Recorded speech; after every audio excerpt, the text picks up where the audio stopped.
We're about 30 seconds out. He's walking in here.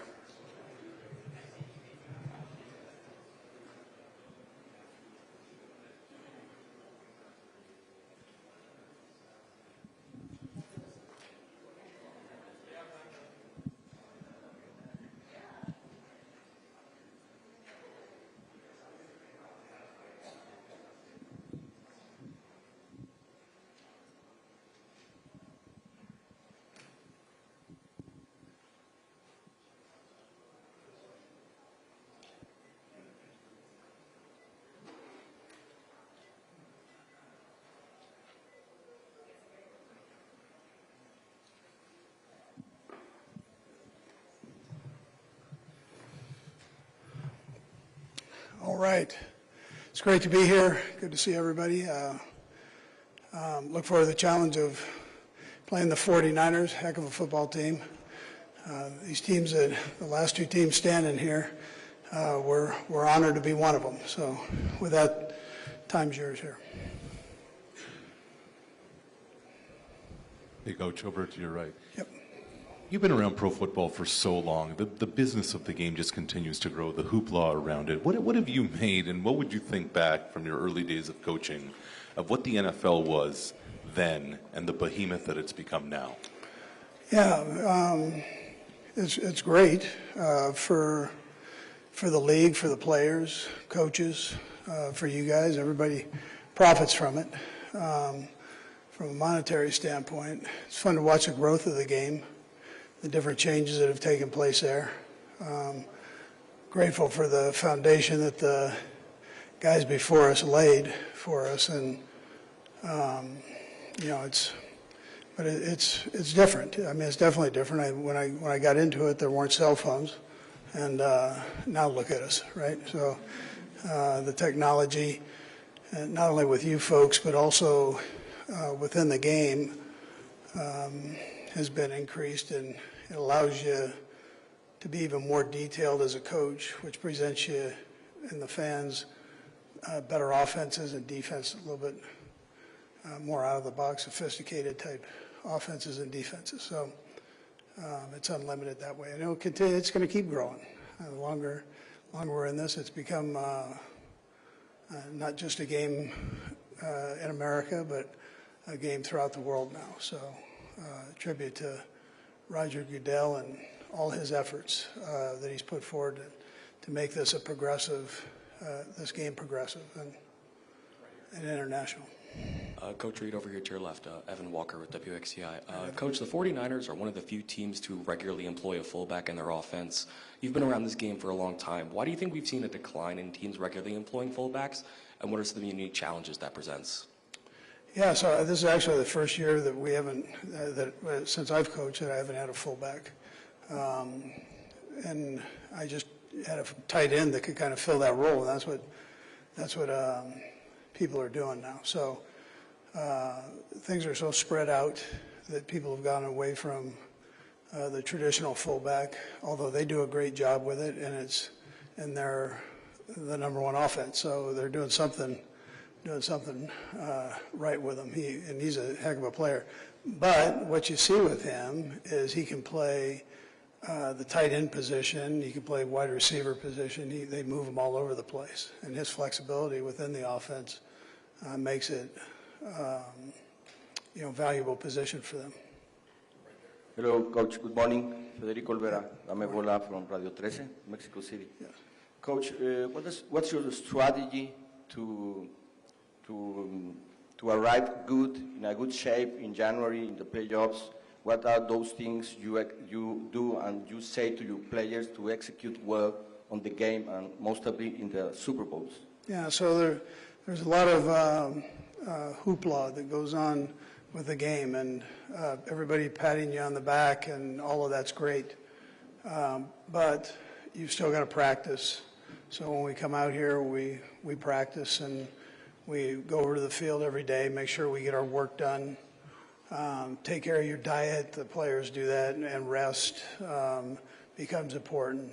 So you try to keep them in a routine the best way you possibly can with the different events that they have, they're obligated to. Andy, a couple things.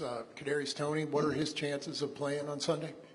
Yeah, we'll see how that goes. He's been practicing, and we'll just see whether he's up or not. Yeah. And what about Jerick McKinnon as well? Jerick is not practicing. I tell you, it's slim for him to be out there. Coach Reid, last year I got to interview you and I asked you if you considered your Kansas City Chiefs in a dynasty. You told me that it was not in you to define them like that. Given the circumstances and seeing you back here again, I have to ask, has your answer changed? Are you the new dynasty? Yeah, so I think the best answer I can give you is when you're in the mix of things like we are, you don't really look at that. You're so focused in on the next game. And I think if you make that your focus, you're probably going to have a problem and get knocked off whatever pedestal people think you're on. And so this game, there's too much parity in this game to take your energy and put it in that direction. So we're focusing on this game here against a great football team, and it's going to take all our energy to do well against them. Yeah. Sorry. Hi, Andy. Nate. What would you like to see from Joe Thuney to make him possible to play Sunday? And as a veteran coach, how hard is it to know a guy's an all-pro and is trying to be out there, but you have to maybe make the difficult decision to not play him in the biggest game of the season? Yeah, Nate, it's strength and making sure that he's in a position that he doesn't get hurt worse than what he's got. And so that's what we look at. Do you anticipate he's going to try to practice this week? We'll see. I mean, I think it's a long shot, yeah. Coach Reid, 11 Sports, The Zone, the American football community in Belgium. You have coached in a lot of Super Bowls. You won Super Bowls. You lost Super Bowls. Which of the Super Bowls you won gave you the most satisfaction? And which of the Super Bowls you lost stuck with you the longest? Yeah, that's a good idea. And the ones you win stick with you. So they're in a good way, always the first one. Not that the other one wasn't, but and then the losses, you try to learn from them the best you can. And I can remember about every play from each one of those. So, yeah. Coach Reid, Jake Bodine with God Behind Bars. Yep. I, as a father of 5 myself, and you being a father of 5, how do you balance football and family? Yeah, so I probably add faith in there too, because that helps along that trail, obviously. So I think it's important that you spend time with your family. I've got 12 grandkids and 1 on the way, and so it's important that we divide our time up. I'm blessed to have a great wife that likes to travel and go see all the grandkids, and she has a little bit more freedom to do that. But if I'm not doing that, then if I'm not doing football or family, I mean, I'm not doing anything. I'm not a golfer. I don't go fishing and all that stuff. So it's either family or football or church. So, yeah. Coach, year over year, you have 2 new tackles. Just as you look back at the year, how have you seen them develop and confidence level of them slowing down Bosa and company? Yeah, so we had those inside 3 that were kind of the nucleus of it, and then we were able to welcome in 2 new tackles, and things started off relatively slow just because of the expectation level coming into a team that had been winning, but they've worked their tail off, and they also came from winning programs, so they worked their tail off to fit into the scheme and have done a nice job with that. So I've been happy with their progress. Hi, Andy. We talk a lot about the various player matchups, but I wanted to ask you, how about the coaching matchup? Like yourself, Kyle's considered one of the tops in the profession. What's it like going up against him? Yeah, it's an honor to be able to go against him. I think he is one of the top coaches in the National Football League, obviously. This isn't just a one-year thing for him. He's been doing this now for a while, so I have a ton of respect for him. He is a great offensive mind, but he's also very sharp from a defensive standpoint on special teams, which makes him a great head football coach, and ton of respect for him. Look forward to the challenge of being able to do that on Sunday.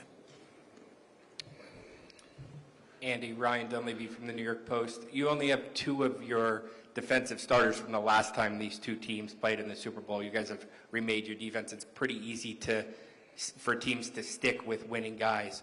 What prompted you guys to make over the defense so much in these last 4 or 5 years, and how have you been able to do that while still winning at the elite level? Yeah, I would tell you age was some of the factor in this world of the NFL and free agency. Things change. Brett Veach has done a nice job of bringing an influx of young guys into the program. Those young guys, a bunch of them were in that secondary, and they've gotten better here with time. So we took some bumps and bruises early last year, but they've gotten better. They got better towards the end of last year, and then they just picked up on it and have done a nice job working into this year. But I would tell you, Brett, the job that Brett does between free agency and the draft is second to none. I mean, he does a great job with all that. Coach, over here. Good. Gotcha. Can you talk about just how positive Clyde's attitude has been? He spoke earlier on this season about, the surprise of not being able to play in last year's game. But talk about his attitude this year. Yeah, Clyde's been great. He brings a lot of energy to that, not only that group, but to the team. And in return, he's had a tremendous year this year. So, and he and Pacheco have a good relationship, as all the running backs do. But those two have a special relationship, and as coaches, we don't care who's in or who's out. They interchange with each other, and both have they're both strong on the pass game and the run game. So, yeah. Coach, right here. Yep. Gotcha. Question from Germany. Yes. As you said before, the internet, mobile phones. What do you say about the conspiracies that have popped up concerning Travis Kelce and Taylor Swift, like some kind of Republican conspiracies, that you guys made it into the Super Bowl to actually secretly re-elect or help re-elect President Biden? That's way out of my league. Very similar to me speaking German. Listen, we appreciate, I appreciate the question. She's been great. We had a nice visit with President Biden. That's about as far as I can go last year, yeah, with that. Andy, over here. Nope, I'm lost all the way over. Gotcha, Jeff. This game features 2 of the better offensive play callers in the NFL. But to do that during the course of a game, does it have to take away, or does it from game management? I guess it can. We haven't had problems with that. We have good communication. We all have headsets on, so we can, and we have an opportunity to see things. So I think we're okay there. I trust, Matt Nagy with doing things. If I have to watch the game, he's taking care of business, doing his thing. I'm sure Kyle would probably tell you the same thing. So we're there, and I think it works out okay. Yeah. Hey, Andy, over here. Okay. There we go. So the answer, if you can't say the 3rd and 15 play, when you think back to the Super Bowl win over the 49ers, is there a moment or another play from that game that just kind of will pop to mind? I'd tell you that was probably a big one right there. There were several plays within there where we were able to come back in the game. They got after us pretty good the first half, and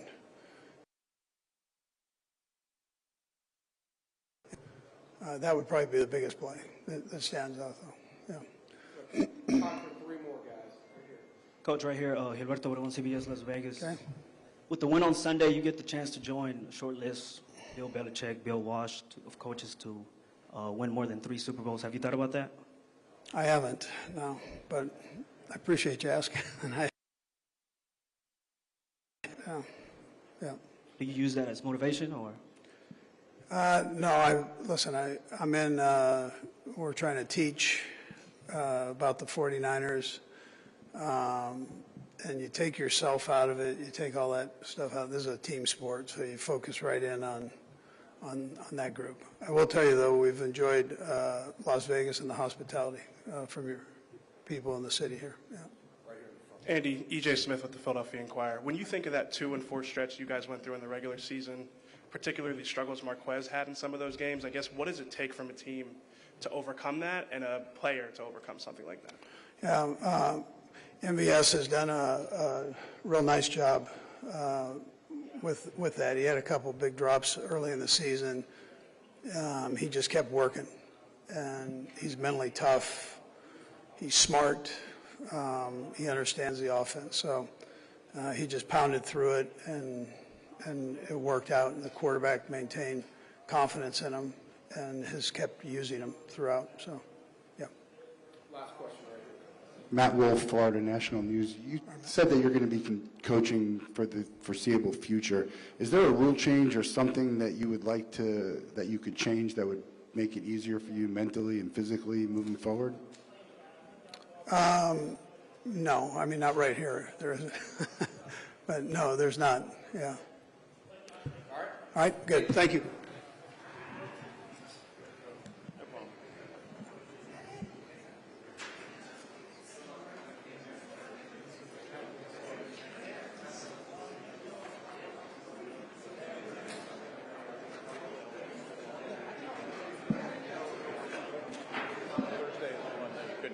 Oh.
They're very opportunistic. They get turnovers. They fly off to the football. They play hard. And then we have to match their intensity. I mean, they're a really good team.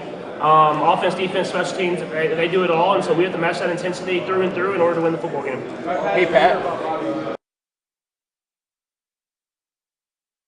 Glad he's back.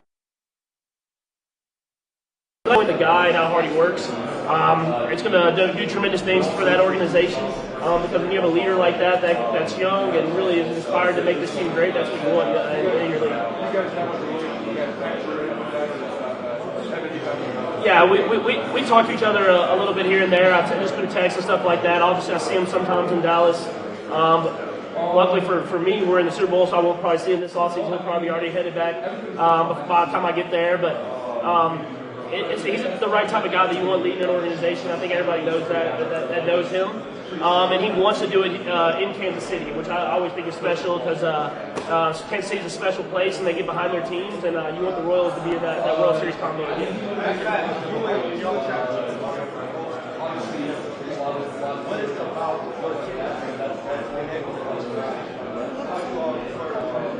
I think it's just he wants to win, man. He's a competitor. He comes to work every single day, and he's the hardest working guy in there. And whenever the competition gets harder, he plays even better. And so I think with Travis, it's just he wants the ball, but at the same time, he just wants to win. And I think I can always go out there and play with guys that we're going to put it all on the line.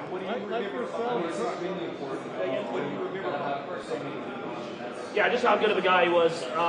When you meet some of those guys that have been superstars in this league, you never know what to expect. And I think just the moment you meet Trav, and I think everybody knows that's met him, he's truly just a good guy, man. He loves football, but that family really, they're good people that want to make the world a better place. Like yourself, Purdy got here very early in his career. Just like you, Brock Purdy got to the Super Bowl very quickly. Yeah, no, he's a great football player. He makes a lot of flashy plays. He makes all the right plays. And he's very even-keeled. He doesn't get too high, too low, and that's what you want to do at the quarterback position. But he's a guy that goes out there and just competes. He goes out there and competes. He finds a way to win football games, and that's what you have to do in this league. Patrick, you played with your daughter since she plays in football. What do you think about I think it's extremely cool. I mean, it just for her to just be in the game. Obviously, she's just here to support Travis in the best way possible.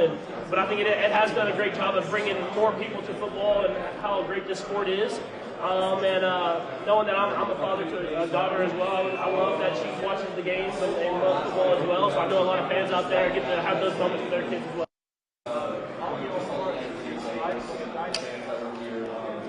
Yeah, I mean, I think the biggest thing about the dynasty is consistency. Trying to be consistently great every single year, not getting too big-headed or satisfied with where they're at.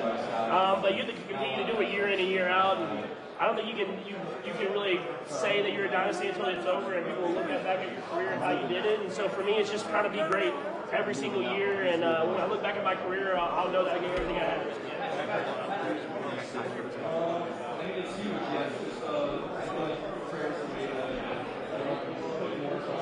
Yeah, no, it was in T-ball. We played T-ball, and I moved up, and I was younger than all the kids I was playing with, and I was playing shortstop. They hit me the ball, I threw it across the diamond, and it hit the kid right in the face and broke his glasses. And so they told me after that they wanted me to roll the ball to first base, and I ended up just playing first base and catching it from then on. And I didn't know. Growing up, I'd always been able to catch, throw, and stuff like that, and so I didn't know that everybody couldn't do that, so I ended up hitting that kid in the first practice. Not too many. I mean, I love sports from the beginning. All sports. I love watching. I love playing. I mean, the only one I can think of is I remember my mom used to get mad at me because I would throw, kids throw the ball off the wall. I would throw it off the TV because I was watching TV at the same time, and she used to get real mad that I was doing that. So I didn't ever break a TV, but she definitely didn't like that. You played almost a full season of playoff football, 17 games. What's the biggest piece of, advice that you give teammates on how to go through this process? I think just be yourself. You have to have a plan, and I think Coach Reid does a great job of having a plan for the entire week, every single playoff week. But just be yourself. I mean, go through your plan, get yourself ready to go, and then when you get on the football field, know that you're there for a reason. You put in the work, and you just got to be the best you can possibly be. I don't know if it's photographic, because I was good in school, but I wasn't that good. But I think I have a really good feel for it. He showed me something one time, especially on a football field. I remember it, so that there's times when blitzes will come up from 3 or 4 years in the past, and I remember the look and can kind of get ourselves in the right play. And as far as football, I'm pretty good at remembering that stuff. Yeah, just a great person, man. Someone that truly loves the game of football, works his tail off every single day, and gets the best out of his guys, especially his quarterbacks. And so I'm excited for him to have another opportunity in the NFL. I thought he did a great job in Arizona, especially with the offense, and so I think he'll do a great job in Washington, getting that offense going. Yeah, I think he always believed in me from the beginning, even when I wasn't getting a lot of offers coming out of high school. And then when I got there, he evolved the offense to really fit my game. And I think that's what you have to do as a great offensive coordinator in this league, is you have to evolve the offense to fit the guys that you have, and I think he's done that everywhere he's been. Patrick, what's the difference you see out of the 49ers under Steve Wilks? Last year, they faced them, they were Ryan, Robert Saleh, the Super Bowl. What are the differences you see out of Steve Wilks under Wilks? Yeah, Coach Wilks is a great defensive coordinator. I've played him in a couple of spots, and he does a great job of game planning, different blitzes and stuff like that. And he's always throwing a wrinkle in there. The two defensive coordinators that were before him were great coaches. That's why they're great coaches where they're at right now. And so they were a great scheme, and he's done some of that scheme, but he's put his own stamp on that defense. And as far as his pressure packages, his different coverages, he obviously has done the stuff that they've been great at for a long time.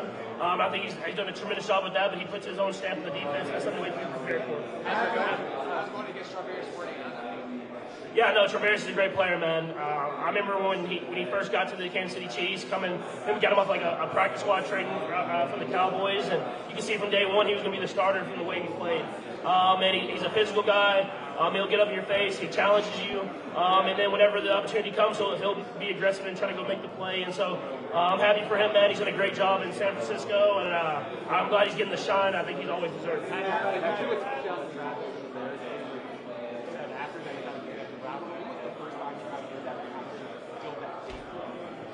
He's always kind of done it, but that one was pretty extreme as far as completely changing the route. He has a good feel for the defense, and I think what makes it even more special is he has a feel for the entire concept of the play and the quarterback's timing, and so he'll get himself open and get himself into the window without getting other people covered, and that's something that he's developed just with a ton of repetition and a ton of routes. Is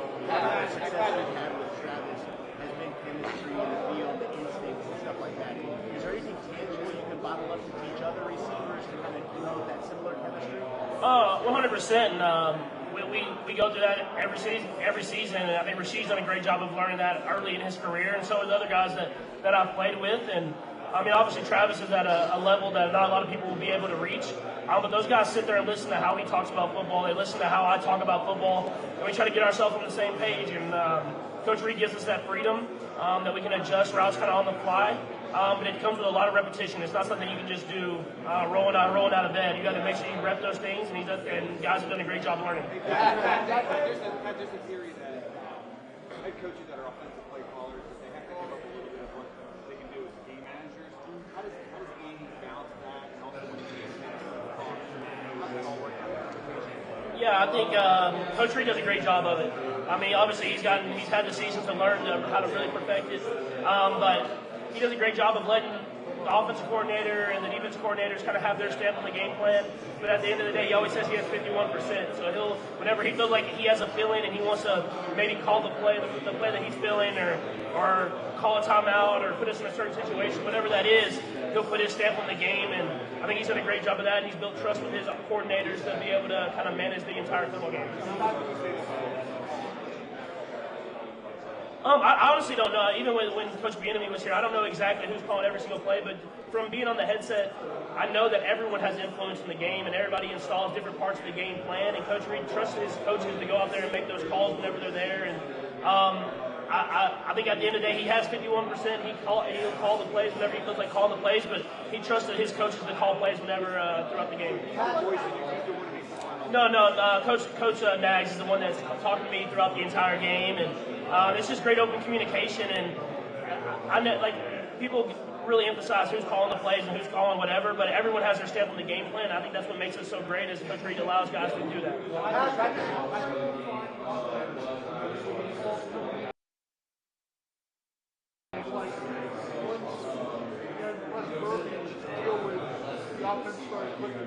Yeah, I think just we all got on the same game plan. I mean, we battled through adversity, we battled through challenges, and we figured out what we were best at. That's what you have to do in every football season is you want to find out what you're best at. Hopefully next year we can find out a little bit earlier than we did this last year, but that's part of the process, and that's what's got us here is that we get what we're best at and do what we're best at the end of the year and in the playoffs, and that's what we have to do in order to be great. How does this look when you get the board? You get all over the world, not just the U.S., from Mexico, all over the world. We see a lot of fans coming. What are these for you as a leader? I think it's really cool that football is expanded worldwide, and that we have the impact on this game that I love, and everybody is seeing it, and players are coming from all across the world now, and we want to continue to do that. That's why when you see the NFL going to Brazil next year, or in Germany, or in England, whatever that is, and I just want to keep expanding this game that I love and show how many good things it is bringing people together and showing the love for the game that we all have.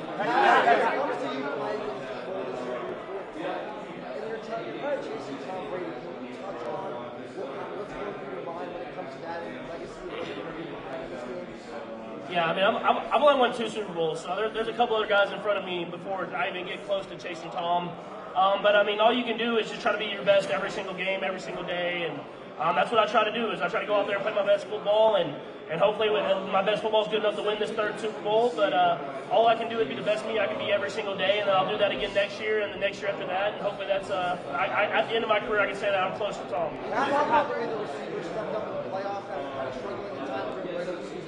Yeah, the guys just continue to work. I mean, that's all you can ask for any player on the end.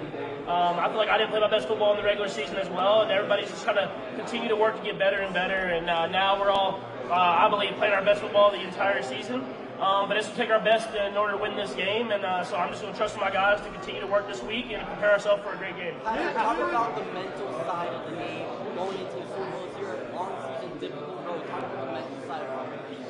Yeah, you just take it as a day-in process. You just want to make sure that you're the best you can be every single day, and it's a long season, and we've had a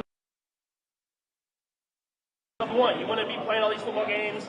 You never want your season to end. You never will have that same team again, and I think guys have handled it the right way. Who was the quarterback or player that you kind of idolized growing up? Oh, man. I was always a baseball fan, so I don't know if there was one quarterback, but I would probably say I liked watching Aaron Rodgers. I liked watching Brett Favre. I liked watching Matthew Stafford. Guys that were kind of extending plays, making plays happen. I like watching Tony Romo a ton. Been growing up in that East Texas area, being a Cowboys fan growing up, and so there was a lot of guys that I watched, and I try to model my games after, and try to make the stamp on the game that I have, and that came from watching a lot of great quarterbacks.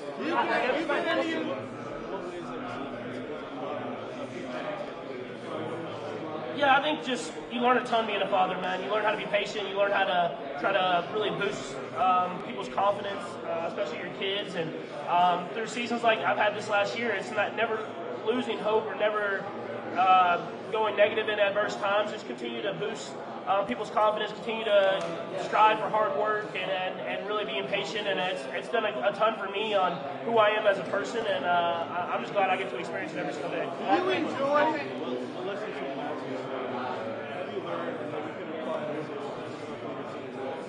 Yeah, just knowing that it's going to take your best every single day. I mean, just any experience that you get in the Super Bowl is a great experience, and we understand it's a long week, but at the same time, we're here to play a football game, and I think having that experience will be great for us planning and getting ourselves ready to go for this game against a great football team. Do you enjoy? What is your pre-match meal? So I usually have some eggs in the morning, and then I'll either have a little bit of steak, a little bit of hash brown. I'll make sure to eat a little bit. And the Super Bowl has become so big, the attention. Do you enjoy any personal enjoyment of doing all of this? Do you like the attention, the spotlight, or is it a hassle? You have to do it? No, it's part of it. I've always enjoyed it. I mean, just being able to have this platform and speak and try to be a role model to other kids growing up watching. It's part of it, and obviously you enjoy the football more than anything, but you definitely enjoy this platform and the opportunity to do this. You had this podcast before the season. How important was it to have structured in a way that you can still be competitive at a high level? Yeah, for sure. I mean, everybody wants to get paid. Everybody wants to make a lot of money. That's part of any profession. And I know that I'll be able to take care of my family for a long time. But at the same time, I want to have freedom to have a lot of great players around me, and for other guys that have had the success to get paid as well. And so I think I've done a great job with the Chiefs, with Clark Hunt, and with Rhett Beach and Coach Reed, the whole organization of trying to do whatever it can to make money and keep pushing the quarterback market forward.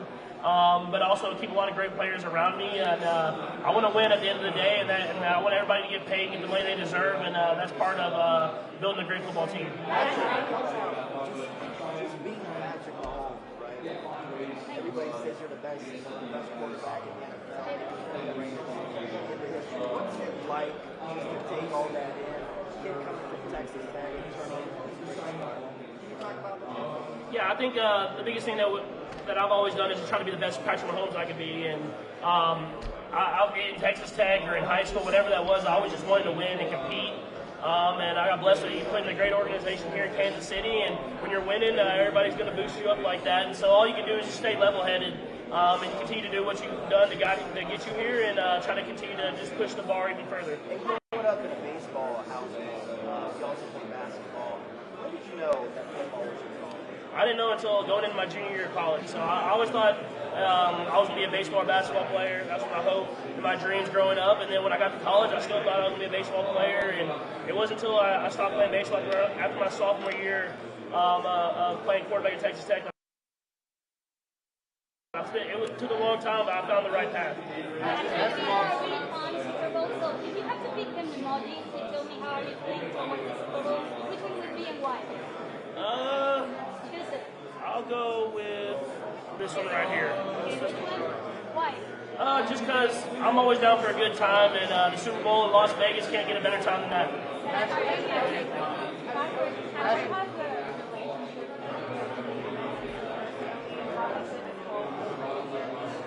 Yeah, I think it's just, he's such a great person, and he truly cares about you as a person more than he'll ever care about you as a player. I mean, he wants you to be the best human that you can be when you leave the building, and so that's just inspired me to continue to get better and better, not only at my craft, but at being a dad or being a brother, or whatever that is. And I think that's something that I strive to be every single day, is the best person that I can be, and that comes from the leadership that Coach Reed has in this building. Basketball, make you feel with Steph Curry watching you shoot, and then he found out it was you and talked about how good a basketball player. And what do you take from your time playing basketball onto the football? Yeah, it's always, so knowing Steph, man, it's always cool when you get compliments from him, man. And obviously, he was talking about me working on my form shooting a little bit, but I was hooping a little bit, doing some things. But I definitely feel like it's part of my quarterback position is being a point guard and being able to distribute the ball on the run, making quick decisions, filling out space. That's how the NFL's played these days. It's filling out space, making those decisions quickly, and that's what the point guard position has always been. Texas or Kansas City varsity? No comment.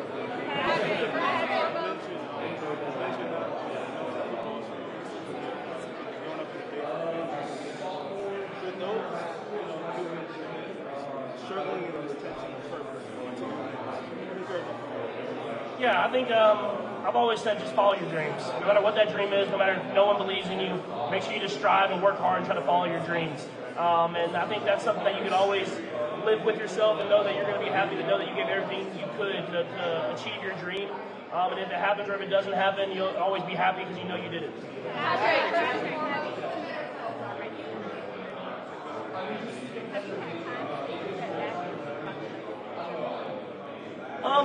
Not necessarily. I just try to enjoy the ride, enjoy the day. I know that it's very humbling to be in this game again, and it's something that I don't know I should have. But when you're in the moment, you just try to enjoy the moment and be present in the moment, and that's something that I've always tried to do. And knowing that I never know if I'll be back in this moment again, I just want to make sure I'm not looking too far ahead and not enjoying it for what it really is.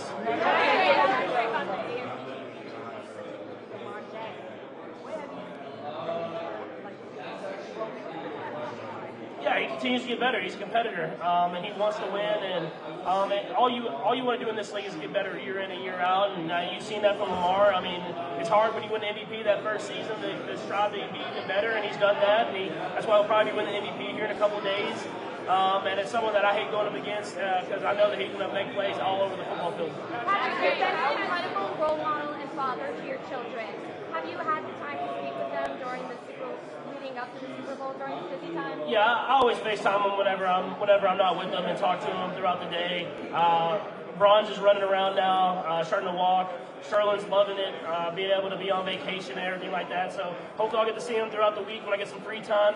But it's always great whenever I get to talk to him. Well, how are they joining you in Vegas? They're already here, so they are already here. I'm gonna hopefully get over there maybe today or tomorrow and see them. But at the same time, you get your stuff done in the building. So it's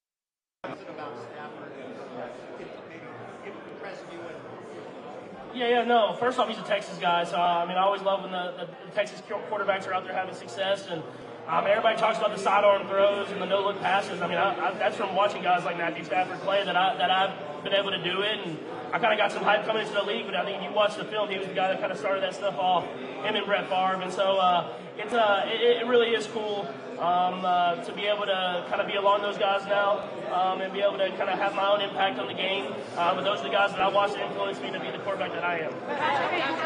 How has your children impacted you? Yeah, it teaches you that there's more than football. It truly is, and I love football, and I put everything I have into this game. But at the end of the day, I want to be the best dad that I can be, and I want to be the best role model that I can be. And having my own kids, it teaches me to be patient, to really boost their confidence every single day. And that at the end of the day, they're going to put a smile on my face when I go home. So even when I'm in some of those struggles that I had during the season, I get to go home and know that they're going to have that smile and cheer me up every day.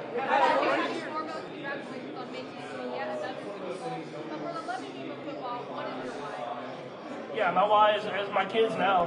Just to be able to show them that dad can achieve his dream because he's worked hard every single day for that. I hope that inspires them to go out there and achieve whatever dream they have growing as they grow up. And so I'll try to be that role model every day.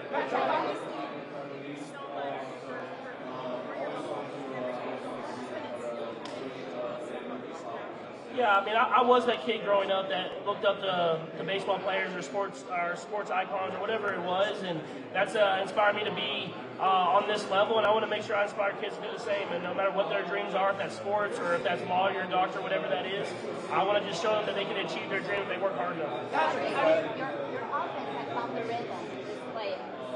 What changed with the regular season players? You finding Kelsey, you having an open field, more comfortable here now? Yeah, I think it's just guys continue to work all year long. Even through our struggles as an offense, guys continue to get extra catches. They continue to work on routes or whatever that was, and it paid off. Just if you continue to put your mind to it, eventually things are going to turn, and that's what the guys did. And that's what I try to do every single day, and it's gotten us to this point. You have an amazing defense right now. How are you supporting yourself with that defense? Because it doesn't change the way you play the offense, knowing that the defense is doing amazing. Yeah, it has to.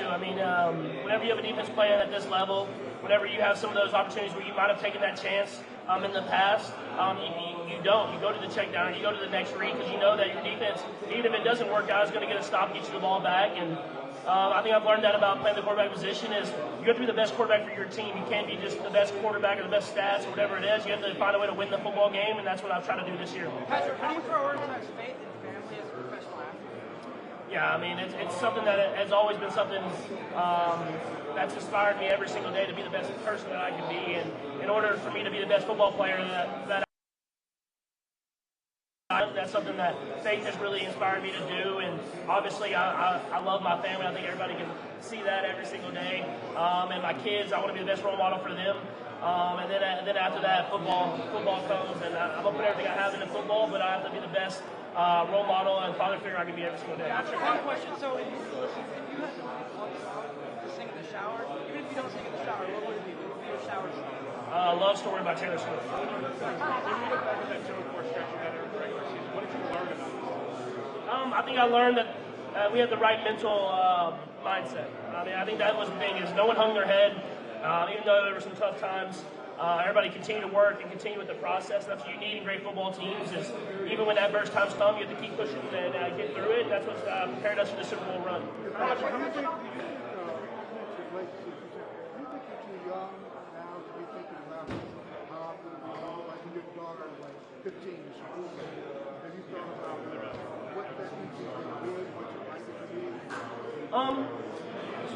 Yeah, but I think that's more for being a role model. I never think about legacy as far as football or achievements or Super Bowl rings or whatever that is. I just want to be the best role model that I can be, and so that's what I try to be. And obviously, we all make mistakes, but I try to learn from those mistakes and be better for that. And I remember my godfather, LaTroy Hawkins, talking to me about what I tweet when I was like 14 years old. And that, because he said that stuff will always be out there and something that people can always look up. And so I look at legacy in that way as I want people to look at me and think about the football player, obviously, but think about more about the person that I was every day. Okay, thanks, guys. You know the lyrics?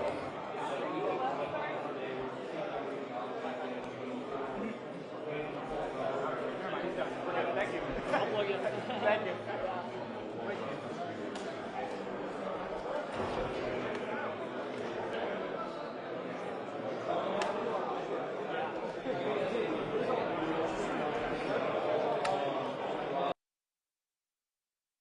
To stand like that for 45 minutes.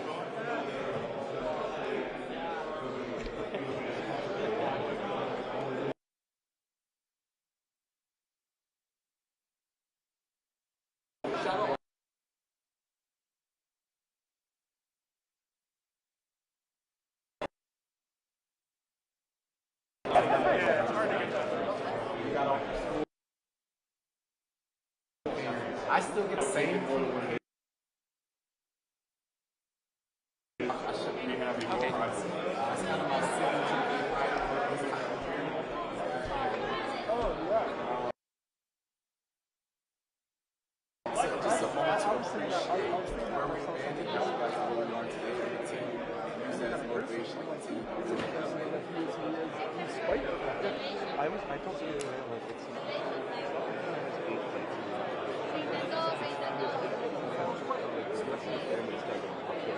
Right. Yes. No help. Like those guys like tackling dummies. Constantly. Sí, nada, porque no voy a saber All right. We done?